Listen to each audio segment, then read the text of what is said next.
Hi, So everyone. thank you so much for tuning in. Wonderful to see your faces, eager faces, and some of you just seeing the screen, but that's cool.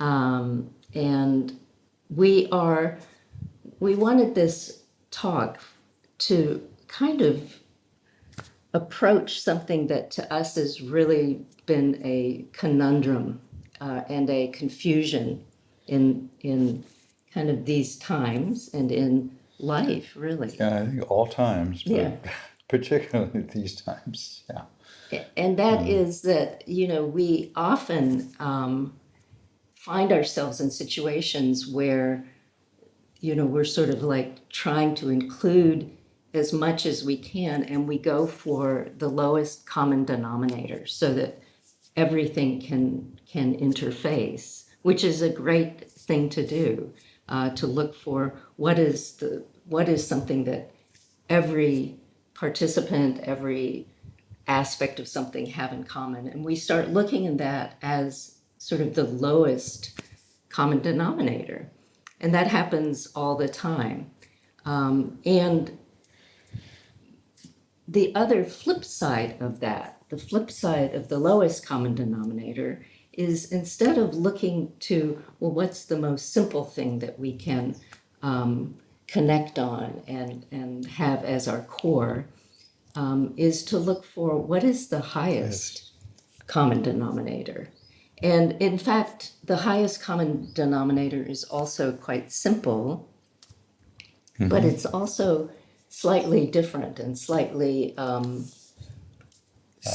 more interesting and juicy than often than Yeah, the very, lowest common very denominator. elusive to Yeah, understand yeah. is the highest common denominator. And it's also completely natural and easy to feel, but it's hard to understand. And so we called this talk the highest common denominator, something about embodying truth. And if you think of truth, which is a human sort of something that we feel when we are resonating with the truth, a human capacity to feel truth, that's a feeling that is quite, it's something that really fills the whole body and really feels the whole mind and has this effect of unifying us from the inside out rather than sort of taking a little portion, the lowest common denominator, and sort of focusing all of our attention on that. And part of why we came up with this is we had a student not long ago who said to us, you guys are always talking about, under feeling the truth from within. And what do you mean by truth? Which, of course, then that took us aback a little bit, and made us sort of contemplate, what do we mean by that? And what do we feel when we feel that? And part of, I think, what is being programmed out of us with many things within cultures and within the way education systems, et cetera, are being developed these days, and with things like social media, is being able to pause long enough to really tap into the visceral sense of what we experience when we experience something that is true or something that is not true.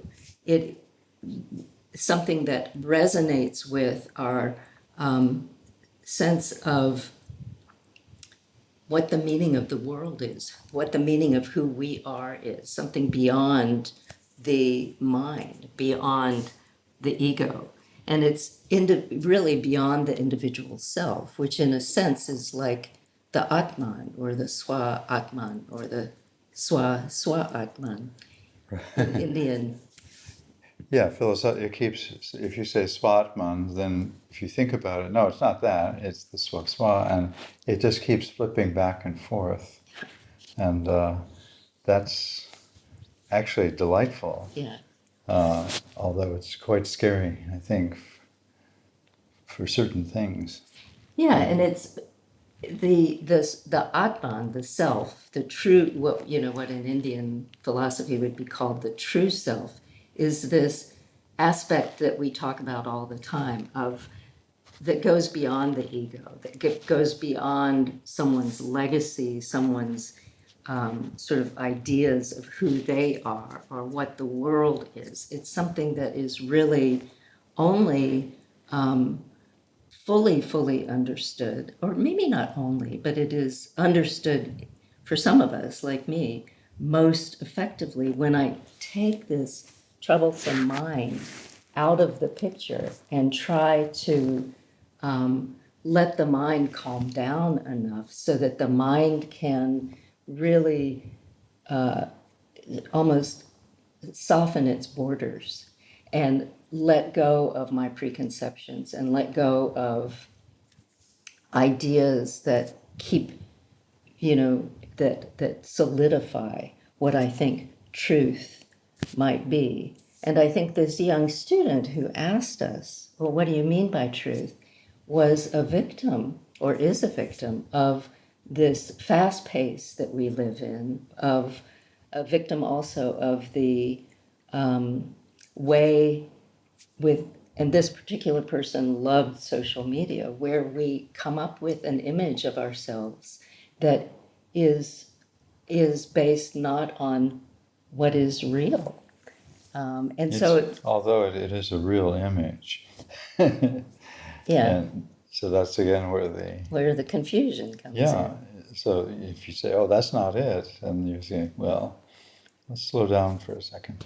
And then the it's true, and so we've been struggling the last few days as we think about this talk. Well, how can you say something about truth that is a different word? And one thought that comes to mind, and a word that keeps coming up in local cultural stuff here in Thailand as well as throughout the world, is this sort of idea of going beyond some of the conflicts and complexities of the world we're in and taking the humanitarian approach.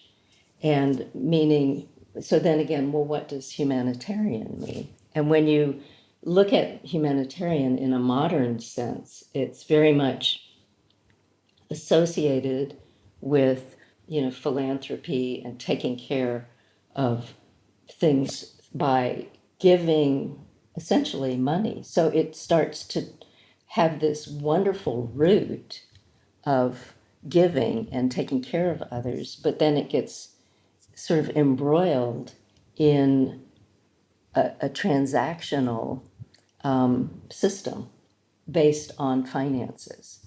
And when you look, when you look up the word humanitarian, a modern definition of it pretty much always puts philanthropy in there.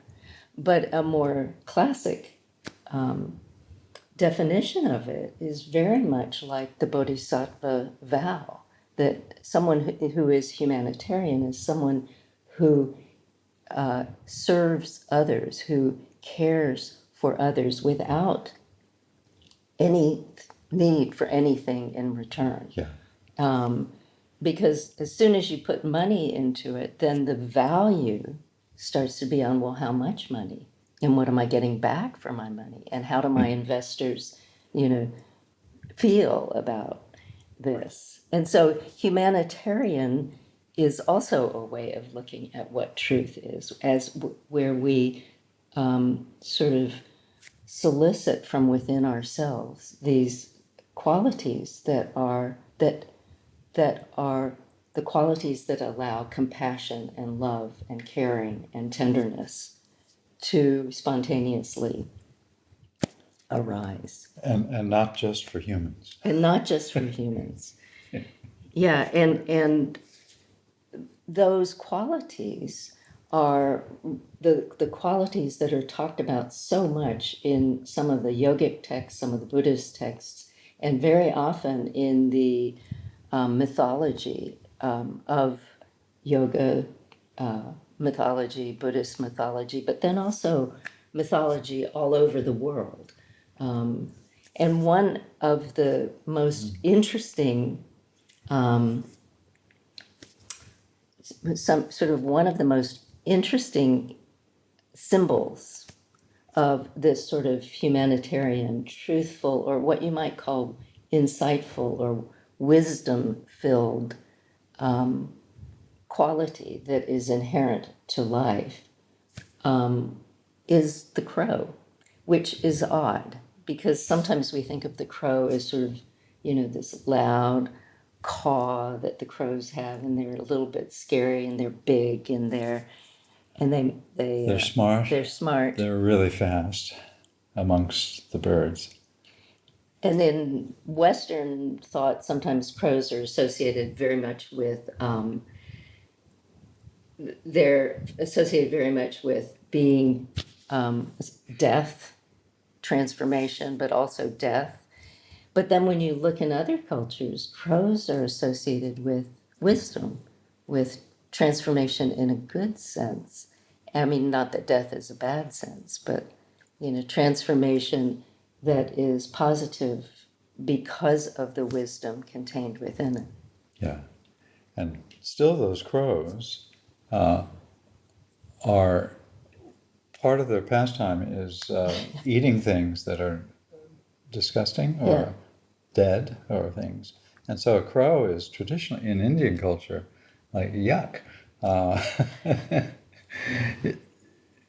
And then and I always talk about this, then the poop of the crow is as low as you can go on the Scale, scale. which is kind of the opposite, but it's also very filled with truth. Right, but there's something about it that then is in the mythology.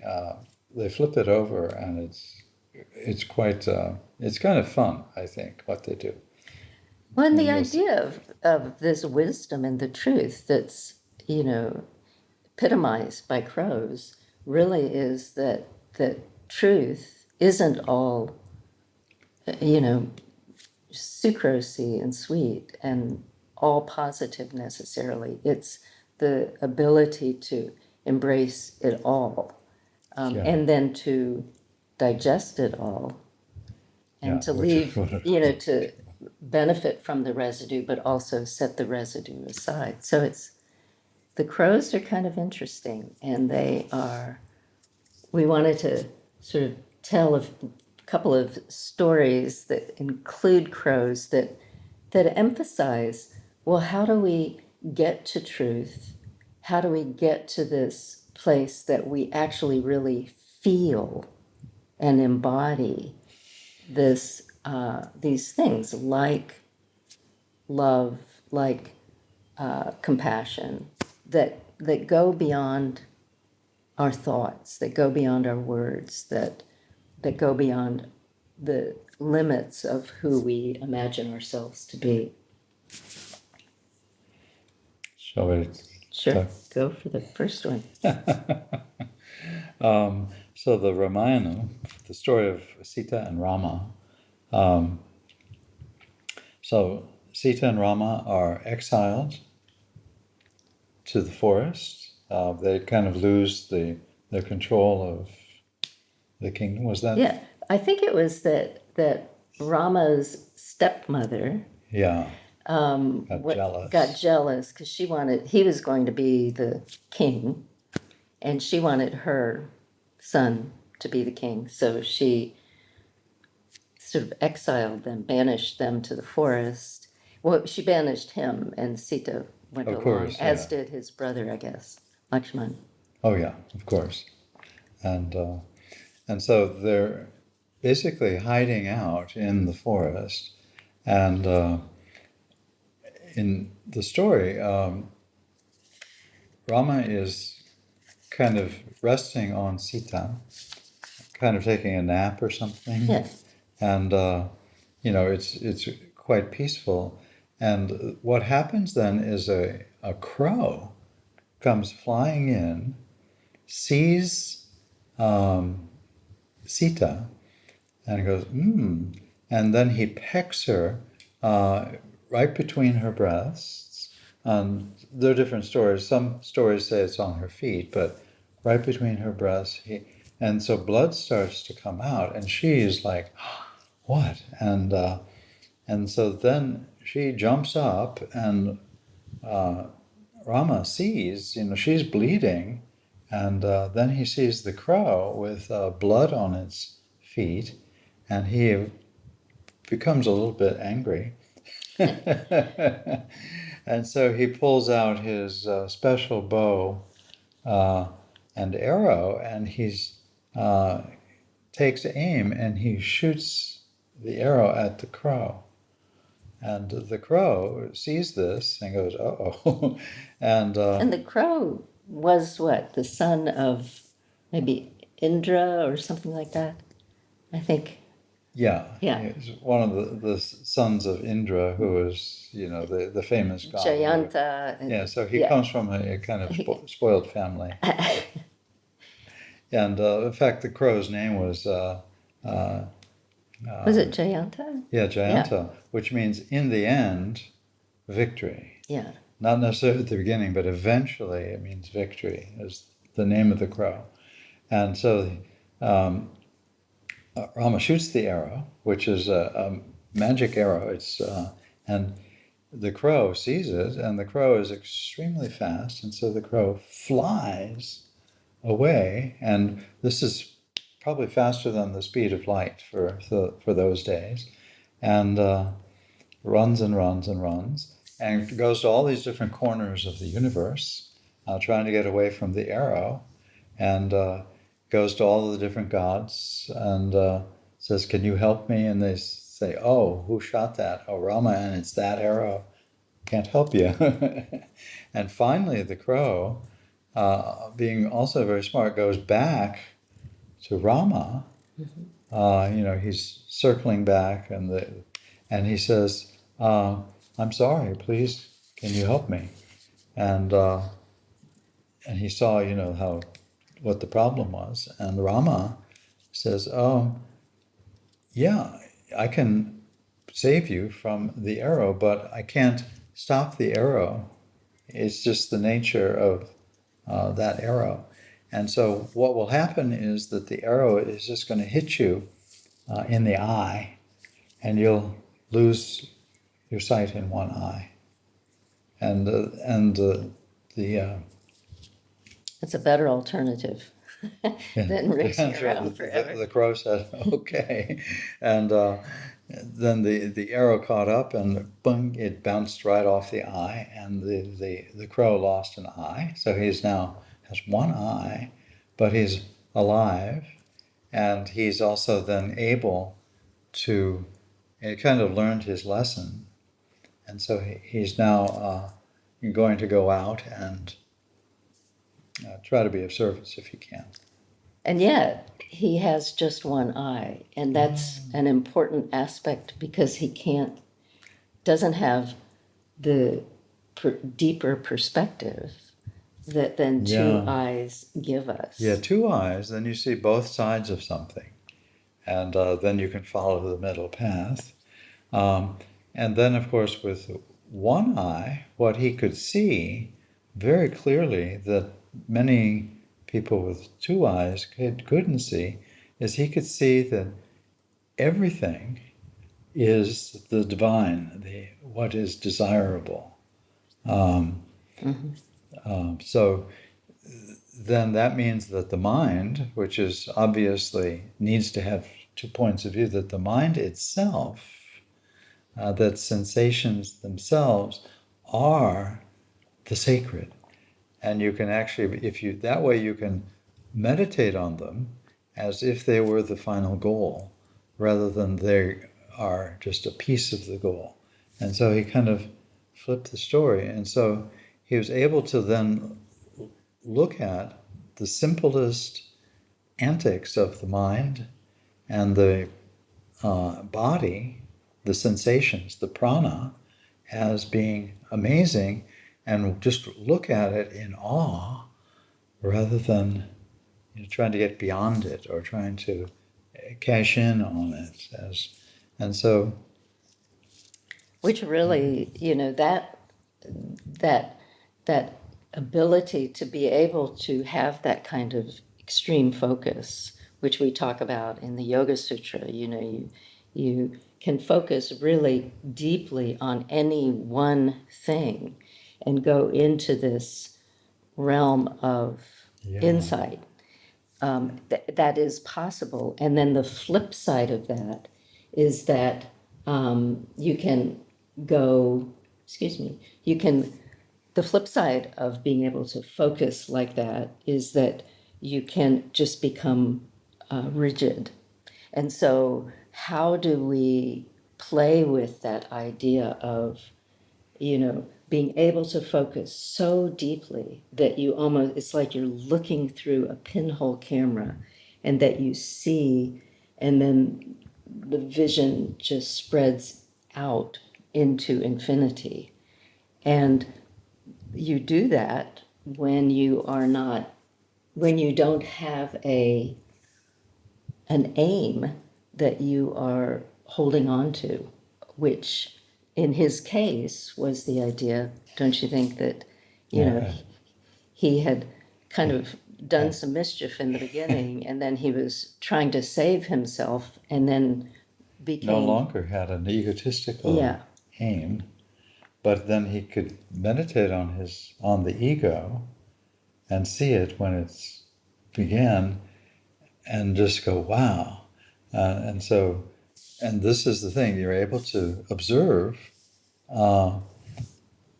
even your deepest fears, neuroses, stupidities, without even concluding, that even is what they are. You can just watch the mind and feel what is associated with that, which is the breath.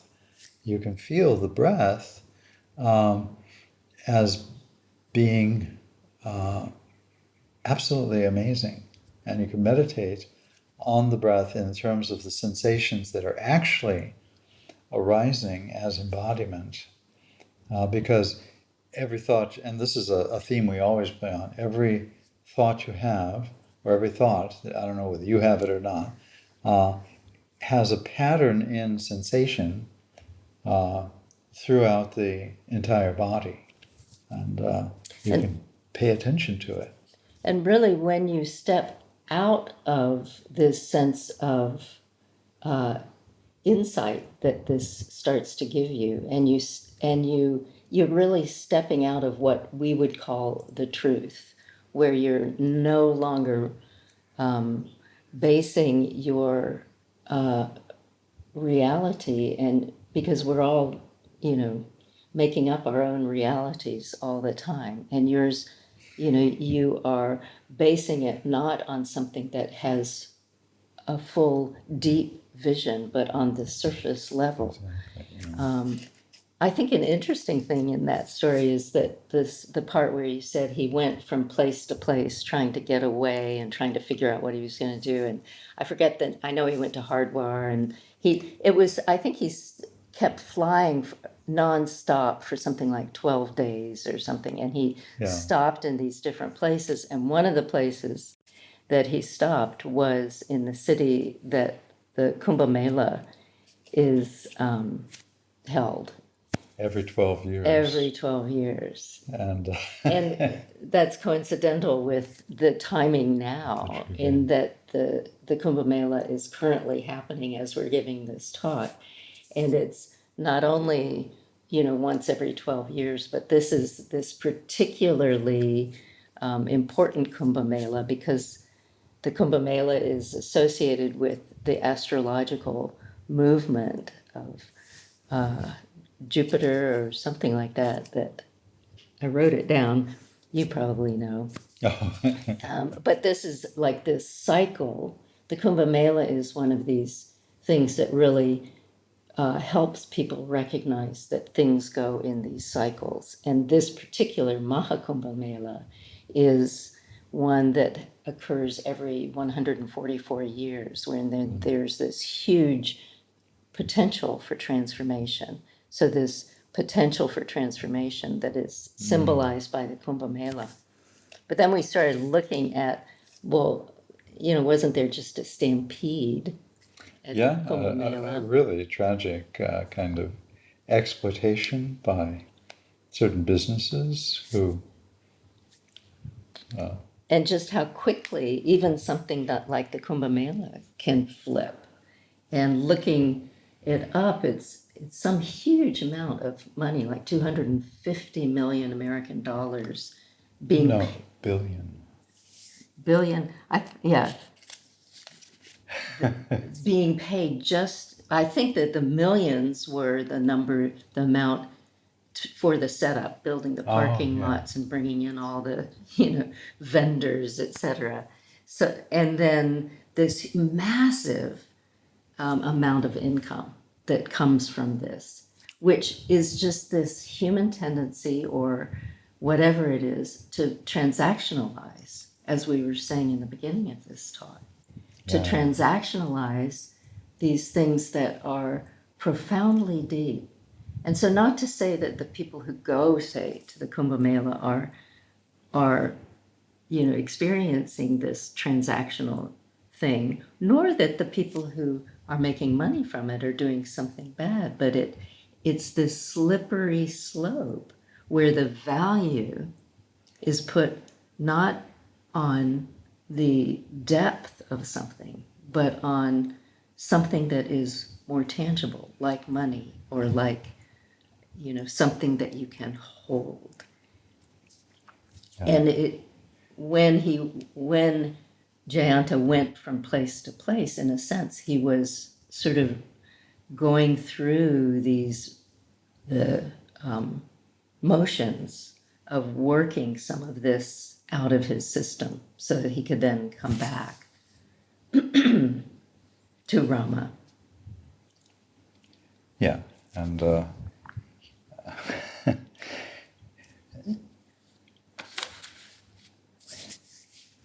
yeah, the another really delightful part of Jayanta, the crow, is that he kept doing this according to this wonderful, extremely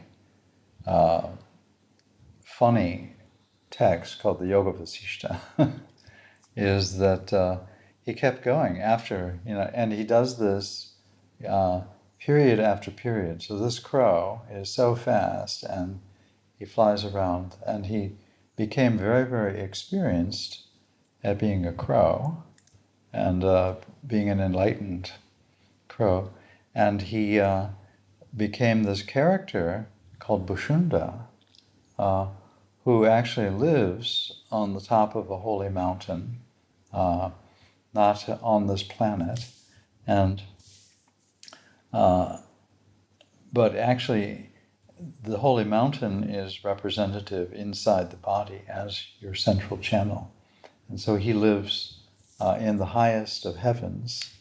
But there's a beautiful tree, and that's where there are many, many crows, and he is the ultimate crow, and he becomes and so the sage Vasishta, who is this very funny, clever sage, uh, goes to interview him with Rama, because Rama is back in the original story, is talking to Vasishta, and is just as curious because Vasishta is considered to be the teacher of Rama, which is again a kind of a funny paradox, and perhaps you have to look inside of, when I say you, I don't mean you, I mean you, to see what Rama might symbolize, or and so anyway, he lives at the top of the central channel, and but is extremely humble, and so Vasishta goes and to visit him, and the crow is just overwhelmed with joy and ecstasy that the person he considers to be his teacher has come to see what he knows. and he gets this beautiful teaching about and breath. And so Bashunda just teaches on and on about prana and apana and how what they're actually doing and how sacred they are. That's his practice. And in the meantime, he's so excited that the teacher of teachers is there, and he's doing all these things to say, "Oh, here, come, you sit here," and they keep switching it. And so the one who considers himself to be the most unqualified, or he's the name for crow in so is kaka. So this is kaka, and yet he's being respected as being, the ultimate teacher, because he's so focused and he's so humble and is just focused on his love for Rama. And he no longer has a missing eye, is that correct? That's true. Yeah. The missing eye is So he has, sort of more capacity to have two points of view. And that's really symbolic with the breath itself as having 2 points of view. Like the way we feel the breath is almost like binocular vision, internalized. Yeah. And then the classic thing, well, he's got one eye here, 2 eyes there. So you get the best of everything, which makes you 3-eyed, which is a great compliment. In certain cultures, somebody calls you 3-eyed. But can you make a comparison? What do you think with, we talk about, binocular vision, but then in terms of the breath, and we talk about that being this aspect of embodiment that really helps us to unify inside, and it's the breath being spoken of as the natural intelligence. And it is, is there some comparison in a sense with monocular vision, binocular vision, and the breath, our awareness of it as 2 interpenetrating things? Right. Your microphone is. Oh. Yeah. Yes, there. It's funny because the breath, I'm going to meditate on my breath, and this is just the classic challenge in yoga practice. And then, but you have a picture of the breath that you've taken, and so then you're trying to make the sensations that are occurring and the state of mind that's occurring, you're trying to make it look like something that you consider to be sacred and divine. And so by doing that, you're actually not paying attention to it. And so this is almost a silly situation that everyone finds themselves in all the time. Mm-hmm. And in these myths, even Rama would find himself, cycling through these states and emotions. And so to actually pay attention to the breath, you have to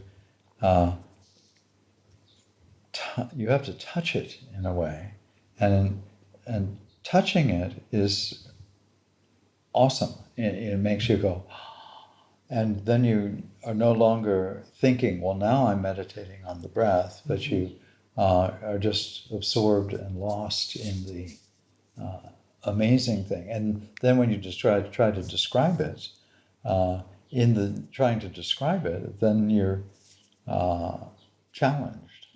And that is, again, the beauty of good poetry that many cultures have found, is that they tell it through stories, and then there's the temptation always for someone to take the story, not understand it, and to try to profit from it, or run after it like some kind of sense object.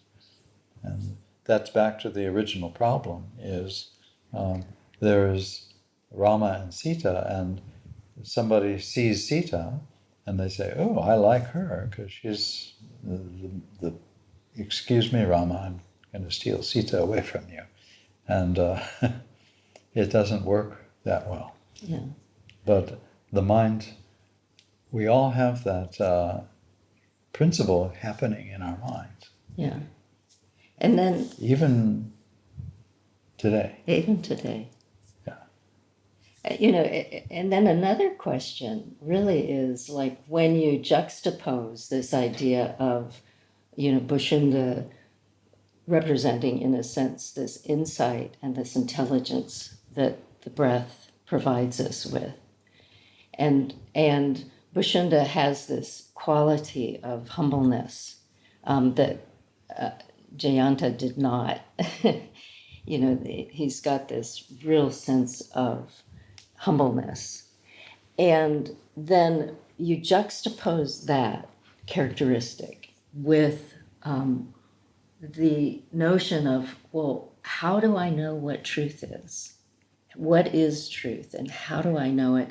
And how do I physically and mentally and emotionally, heartfelt, intuitive way, how do I monitor within myself a sense of truth, and what role does the breath play in that for us? And so, the question I have for you is like when there are difficulties or when there are moments of sort of temptation to veer away from the hard truth that might not be pleasant, what happens within you? I can tell you what happens within me to the breath, but what happens to the breath and the physical body? What does it do? What do you experience when you're not feeling super grounded in your sense of truth?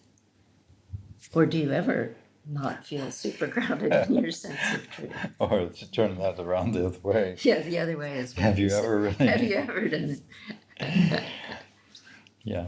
So when you're not feeling, and this is just the kind of the esoteric yoga teaching, is that you will, if you're not really feeling the breath in the middle path, but you might be striving after that or something, you're actually projecting. You're not actually feeling the actual patterning of prana, and you're therefore full of this grasping, either a pushing or a pulling away of certain stories or people or situations, and and to see that is then the practice. And but for us to actually see what our minds are doing is perhaps goes against our self-image. But these are the cues, yes, that These are like the cues. for each one of us, as you're talking, the idea of the breath being in the central channel, I've been indoctrinated with that thought for a long time, and have really had moments where I felt like, well, yeah, the breath is there, and I've dissolved. My identity with self has dissolved. But then, I am acutely aware of moments of tension, moments of dismay, moments that pull me away from a sense of comfort and a sense of feeling safe within the truth.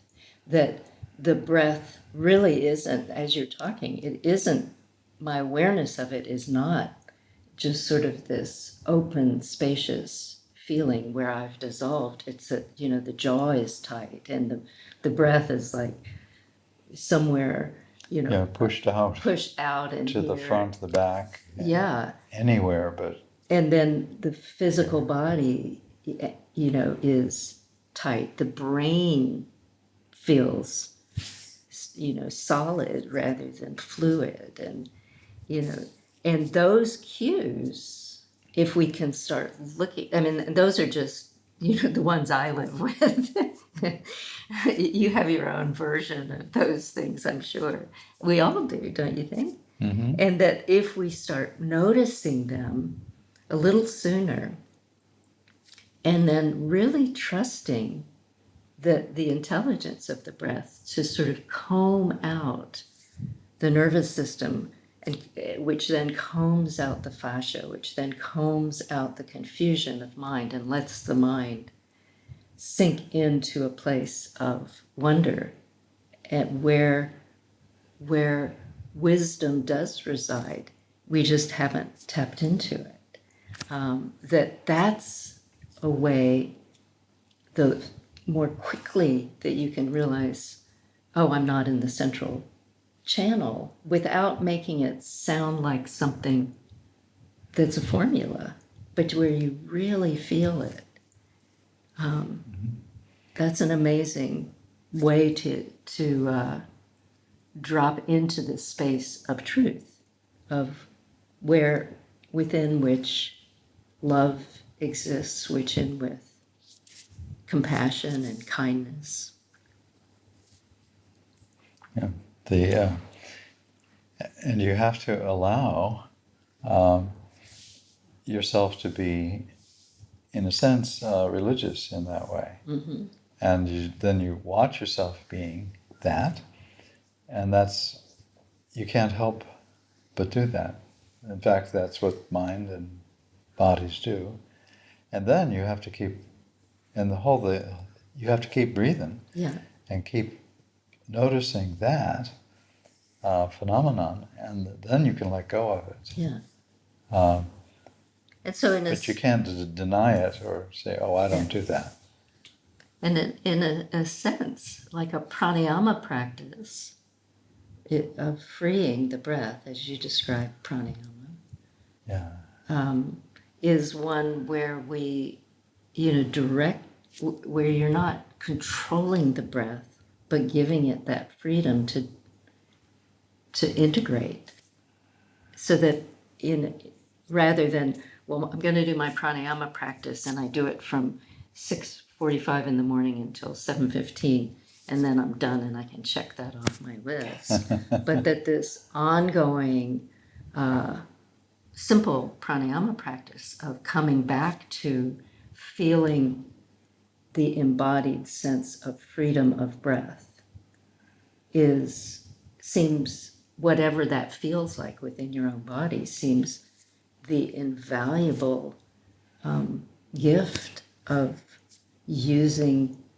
tapping into this resource of breath within you, and the reason all this comes up for me is because reading about Bushenda, he's so humble and sweet and non-assuming and non-transactional. It is real. It's not formulaic. Yeah. And he's humble enough to practice. Mm-hmm. And so I've myself are saying, oh, I am beyond practice because I am.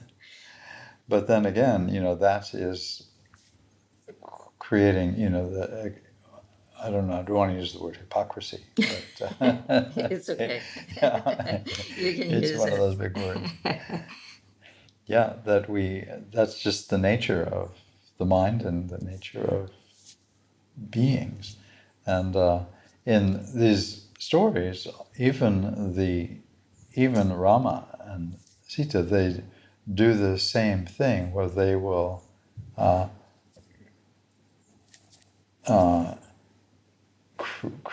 create a situation where they behave as if they need something. Mm-hmm. But they're aware of their doing that as part of a longer term story, but Rama becomes angry, Mm-hmm. at the crow. Like, oh, almost like Shiva would. And Shiva is very famous for like getting very angry instantly. And which doesn't mean that anger is good. Oh, I'm going to imitate that. But it allows you then to see, oh, this is going on inside of me. I have all of the things that I don't like in the world, all of the people that drive me nuts. Uh, they're inside. You have your own inner problems, And that's creatures. denying them is. And you also have your own inner Yeah, awakened beings. yeah. And so finding that balance is where you do feel truth, where you have a sense of truth. Yeah. And from when you can get some footing in that feeling, that embodied sense of, the complexity of what it is to be a human being, to be, humanitarian in effort, really wanting to care for others and do what you can to relieve suffering. Then when you have that, then you have this sort of foundation from which things like kindness bubble up without thinking, well, again, it's 10:15, finish my pranayama, now I'll be kind for 20 minutes. That those things are spontaneous, like they are the aspect of being alive that is so, the idea of generosity, which is so prominent in the Buddhist teachings and in Indian teachings as well, but particularly in the Buddhist teachings, that this is the first step, is that you're generous, that you are kind. And yet, how do you do that? And this reminds me of that little thing we saw from Thich Nhat Hanh, Yeah. which was lovely. We somehow stumbled on this thing online, and we'd been fortunate many, many years ago to actually study with Thich Nhat Hanh in person. And so for any of you who've studied with fine teachers like that, just a taste of them saying something, it's enough to spark the memory that, oh yeah, this is this embodied feeling of awe that this person struck in me. Do you want to talk about that one? That river. Remember that his talk was on kindness. Kindness. And the qualities that it was something like, why do some people say that kindness is a bad thing or something like that? Can be harmful. And he gives an example of how kindness, because we have a formula in our minds of what kindness is, and we're not being kind in that formula to ourselves, and we're not recognizing our own tendency to have ego function, even though we do. It's part of our ego function to think, oh, I'm kind. And we have that concept of kindness supersedes other things. Mm-hmm. And so he gives the story of a river. And this story, I think, is also in the Yoga Vasishta. And rivers are, of course, you've probably seen a few. But they flow, and wherever they're flowing, different creatures and animals, people, they take advantage of the water. And nature itself. Nature itself, yeah, trees, plants, and and so this one river, it gets kind of to the point of it gets exploited by not only the trees, the plants, the animals that would come, and the animals, of course, then poop in the river, and the trees drop their, and so the river is there serving and serving. But then people come, and they have big We know what people do. yeah, they have big festivals and things, and they yeah, I won't go into the current politics with rivers Thank and things. um, but the river then becomes kind of ineffective, and it's a mess. And so uh, he said, this is what happens if we just think, oh, kindness is that, but there's other aspects that are actually interwoven with kindness that are extremely important. And Yeah, that really make it something that is viable for oneself, but also practical and of service to others. So the idea that the river didn't have the boundaries that it needed, it didn't, and so it just sort of got ruined, and it didn't really serve then those that were using it. But and not that you then set up like a dam around the river, but that you have some sort of sense of boundary within yourself. And within that, you then can you can pause and ask. And this is, I think, critical for all of us as we are working with things like really cultivating this idea of a greater good, or you know a higher common denominator with others and with the world, is that, rather than just having some ideal, that we pause when, you make an ideal, you pause then as you're taking action just beforehand and say, is this really of service? Is this really coming from the sincerity and the meaning that I am intending it to? Or does it have some ulterior motive? Is it transactional? Is it something that is just what I want and not paying attention to what the needs of the others are? So it involves taking care of oneself, and also using discriminating awareness, watching for feedback, which again we always come back to because it's so easy to kind of barrel ahead or huddle in a hole rather than looking at the feedback for the interaction. right, and sometimes we might be not discriminating. In other words, we're being kind to the point where it's totally ineffective, and we're being exhausted and overwhelmed with the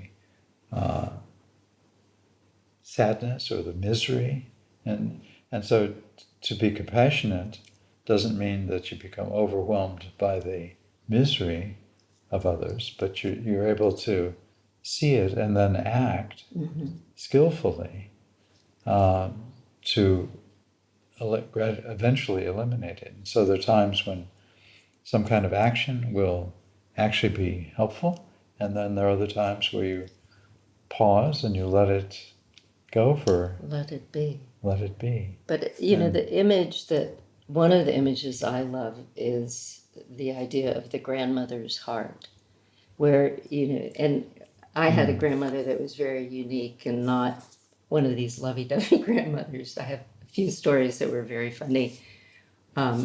She was a wonderful woman, but boy, was she cranky.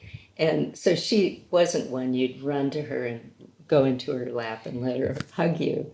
But that image is still very appealing of this person who has seen it all, like Bushunda, who has been through so much, who, has this heart that is as big as the world because they have seen and lived and experienced themselves, the all of these aspects of what it means to be alive.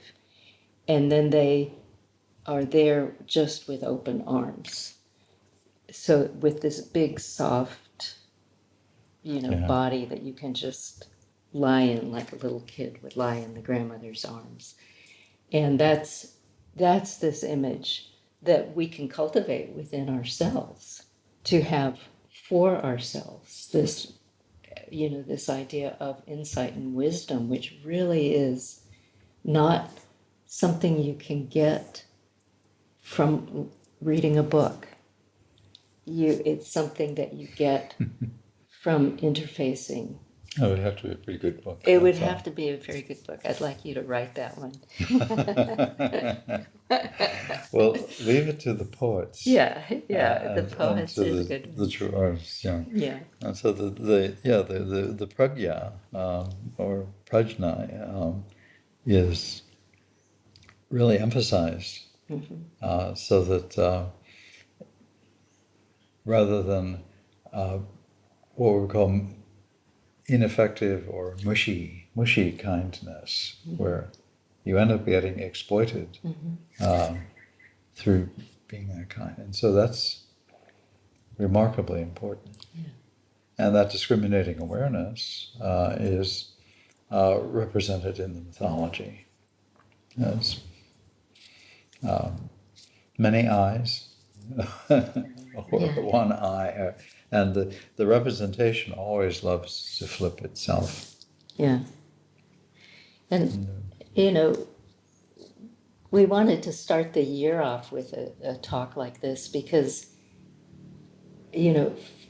just the idea of, for all of us as a community, of people who know each other, people who have met each other online, people who don't know one another, but people who have the common interest in caring for other people, also the common interest in deepening and one's own understanding and one's own aim at working towards a more wise sense of being.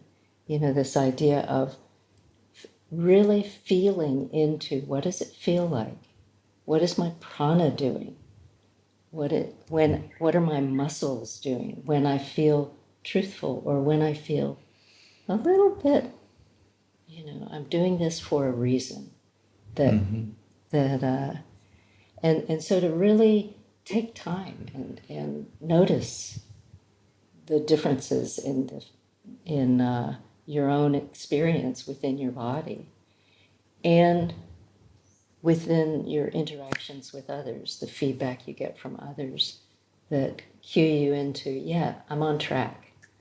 Because all any of us can do is a little thing right in front of us, which for some people might be a big thing, but whatever it is, it's a little thing within, right in front of us. It may have a big impact, but it's one step at a time. We take this step and take it carefully and mindfully. And that's how, the crow within us, the transformation, the wisdom starts to build, right? Step by step. Step by step.